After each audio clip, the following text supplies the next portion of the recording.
Tim penyidik Komisi Pemberantasan Korupsi (KPK) melakukan penyegelan terhadap 3 mobil di kantor Dewan Pimpinan Pusat DPP Partai Keadilan Sejahtera di Jalan TB Simatupang, Jakarta Selatan pada Senin malam 6 Mei 2013. Kemudian tim penyidik menemukan 2 mobil lagi yang diduga terkait dengan kasus tindak pidana pencucian uang yang dilakukan mantan Presiden PKS Lutfi Hasan Ishak. Menurut keterangan juru bicara KPK Johan Budi SP pada Selasa 7 Mei kemarin, jumlah keseluruhannya ada 5 mobil yang disegel dan posisi mobil masih di kantor DPP PKS.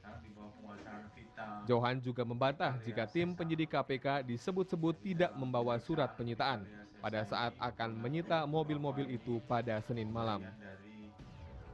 Ia mengklaim tim penyidik sudah menunjukkan surat penyitaan kepada security kantor DPP PKS namun tetap mendapatkan perlawanan dari security dan puluhan orang yang berasal dari organisasi massa tertentu. Sebelumnya KPK telah melakukan penyitaan terhadap 4 mobil milik Ahmad Fatanah yang diduga terkait dengan kasus ini. 4 mobil mewah milik Fatanah yang disita KPK ini yaitu Toyota FZ Cruiser hitam dan Alphard putih yang dibeli di dealer Pondok Indah, Land Cruiser Prado hitam, serta sebuah Mercedes-Benz.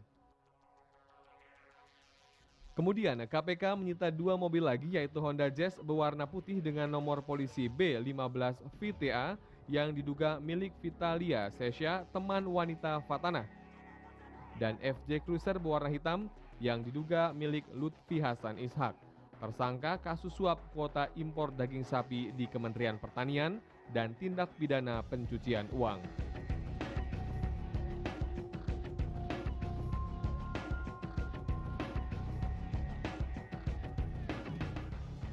Ya pemirsa, kasus suap impor daging ini menjadi kian semakin menarik ya, disusul dengan penyitaan-penyitaan yang dilakukan oleh KPK dan melibatkan nama-nama yang juga dari dunia hiburan. Selain itu yang menjadi sorotan juga ketika PKS kemudian sempat menolak penyitaan yang akan dilakukan KPK dan tentu ini menjadi sorotan dan banyak dikritisi banyak pihak ya. Kita tahu baru saja Susno Duaji menolak eksekusi. Sekarang ada PKS ini menolak penyitaan. Akhirnya KPK hanya mampu menyegel mobil-mobil yang diduga terkait dengan Lutfi Hasan Ishak.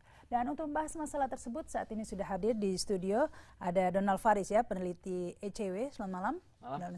Iya, kalau melihat kasus penyelesaian ya penuntasan impor daging ini, banyak yang mengkritisi begitu ya, KPK katanya bermuatan politis begitu karena lebih condong lebih ke sensasional ini yang diperiksa artis-artis, model-model, tapi belum ada bukti tentang aliran kepada Lutfi Hasan Ishak sendiri. Kalau Anda melihat ini apakah memang ada nuansa politis atau bagaimana?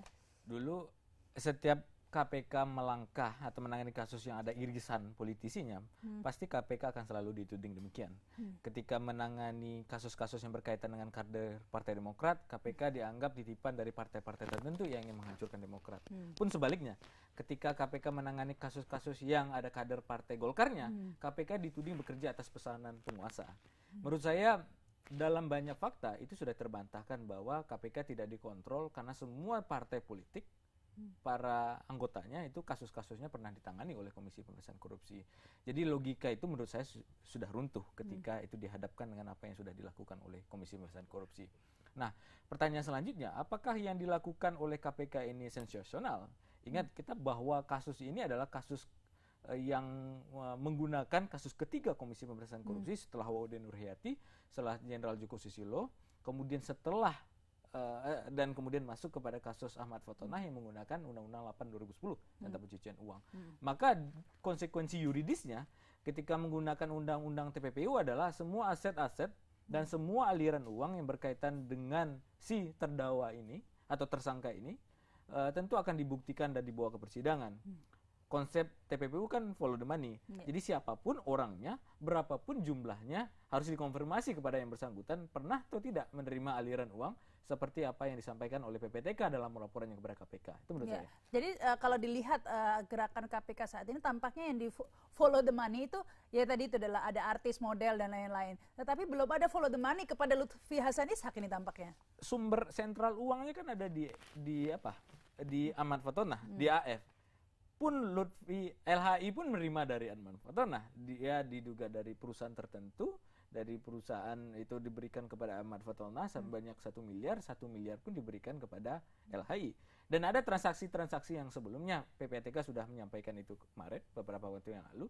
Ada transaksi dari LHI kepada dari Ahmad Fatona kepada LHI. Dan ini tidak hanya soal impor daging saja. Ada beberapa transaksi lain juga pernah di capture pola. Jadi maksudnya adalah KPK tidak hanya fokus ke masalah-masalah yang sensasional. Yang mau saya katakan adalah kenapa Ahmad Fatona menjadi titik krusial, karena dia yang kemudian menyebar banyak uang termasuk kepada LHI, dugaan prosesnya seperti itu.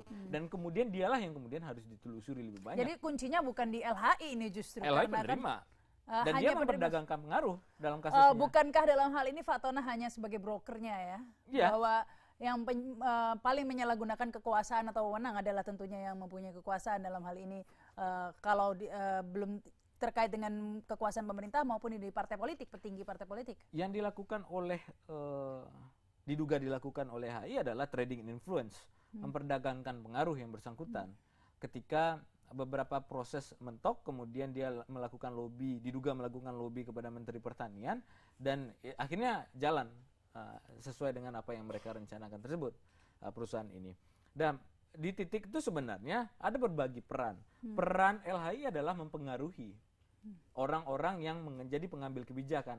Hasil dari mempengaruhi adalah masuknya uang. Diduga prosesnya seperti itu. Tapi uangnya berasal dari mana? Kasnya seperti apa? Jadi ibaratnya kasirnya adalah Ahmad Fatona itu menjadi ibaratnya kasirnya ini dan buku tabungan ini harus dibuka kemana saja uang transfer ini mengalir. Maka kemudian Ahmad Fatona menjadi orang yang memang harus banyak digali alur proses transaksinya, profil transaksinya, kemudian kepada siapa orang. Dan sekali lagi konsekuensi yuridis ketika follow the money itu dijalankan, maka semua pihak-pihak yang menerima uang itu atau menikmati uang itu harus dipanggil sebagai saksi. Dan harus mengembalikannya juga?